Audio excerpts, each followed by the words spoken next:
नमस्कार दोस्तों, क्या हुआ जब अयोध्या में प्रकट हुआ साक्षात पुष्पक विमान। राम मंदिर में काम चल रहे मजदूरों ने जब ये नज़ारा देखा तो सभी के पैरों तले जमीन खिसक गई। 22 जनवरी प्राण प्रतिष्ठा से पूर्व अयोध्या में इतने बड़े चमत्कार का होना सभी को आश्चर्य में डाल रहा है। कुछ लोगों ने इसके साक्षात दर्शन किए हैं, जिन्होंने अपनी आंखों देखी। जो बताए उसे सुनकर आपकी भी रोंगटे खड़ी हो दौड़ जाएगी। आगे बढ़ने से पहले अगर आप एक सच्चे सनातनी हैं, प्रभु श्री राम को अपना आराध्य मानते हैं, तो इस वीडियो को लाइक करके कमेंट बॉक्स में जय श्री राम जरूर लिखें। दोस्तों, 22 जनवरी 2024 को राम लल्ला अयोध्या के भव्य मंदिर में विराजमान होंगे।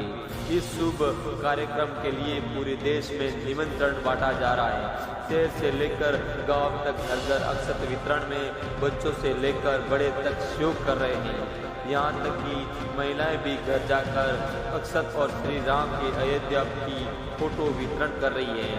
अयोध्या में राम मंदिर में भगवान राम लल्ला का प्राण प्रतिष्ठा कार्यक्रम की तैयारी तेजी से की जा रही है। इस कार्यक्रम को बेहद भव्य बनाने के लिए कोई कसर नहीं छोड़ी जा रही है। इस बीच राम मंदिर निर्माण का कार्य भी तेजी से आगे किया जा रहा है। मंदिर निर्माण में जो लक्ष्य लिया गया था उसे लगभग 25% कार्य हो चुका है।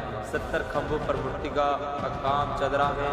पिछले दिनों त्योहार की वजह से ये धीमा पड़ गया था, लेकिन वह तेजी से गति से पूरा हो जाएगा। निर्माण कार्य जल्दी पूरा करने के लिए सभी मजदूर रात दिन मेहनत कर रहे हैं। लेकिन 10 जनवरी की रात कुछ ऐसा चमत्कार हुआ जिसे देखकर सभी मजदूरों के होश उठ गए। जब रात्रि के समय जब मजदूर अपना काम निपटाकर तंबू में सो रहे थे, उसी समय अचानक उन्हें वहाँ कुछ हलचल महसूस हुई।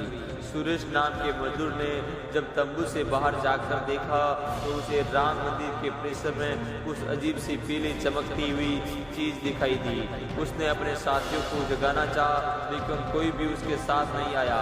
जब हिम्मत करके सुरेश जब राम मंदिर के परिसर में पहुंचा तो वहाँ का नज़ारा बहुत ही चौंकाने वाला था, क्योंकि वहाँ पर उसे एक बहुत ही दिव्य चमत्कारी विमान दिखाई दिया, जिसका आकार मोर के समान था, जो देखने के लिए काफी सुंदर और तेज से परिपूर्ण था, जो कि राम मंदिर परिसर में पिछले क्षेत्र में उतर रहा था। लेकिन उसे विमान को नियंत्रित कौन कर रहा था वह समझ नहीं आ रहा था, क्योंकि उस विमान इतना तेज था कि वह सामान्य आंखों से नहीं देखा जा सकता था।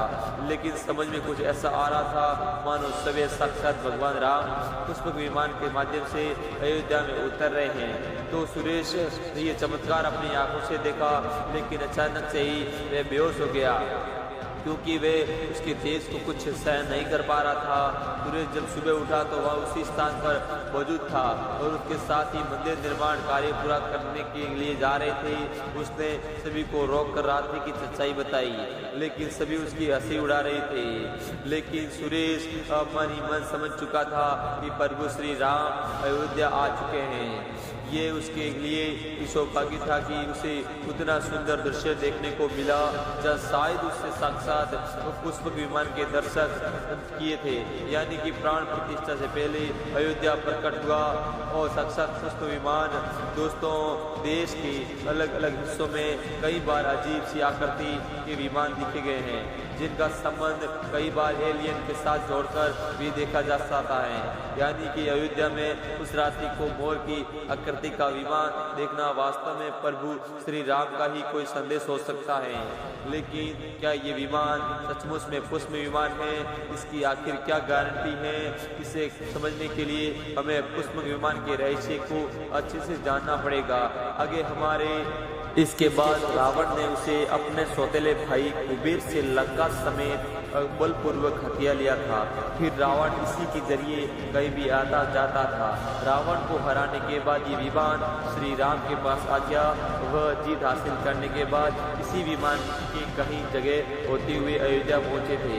रावण ने इसी के जरिए पंचवटी आश्रम से सीता का हरण किया था और उन्हीं पर बिठाकर लंका ले गए थे। कहा जाता है कि पुष्पक विमान आज के विमान की तरह था। पुष्प विमान के जरिए रावण हवाई मार्ग से सफ़र किया करता था कि मौत के घाट उतारने के बाद उसी विमान के जरिए प्रभु श्री राम और माता सीता और लक्ष्मण लंका से अयोध्या लौटे थे।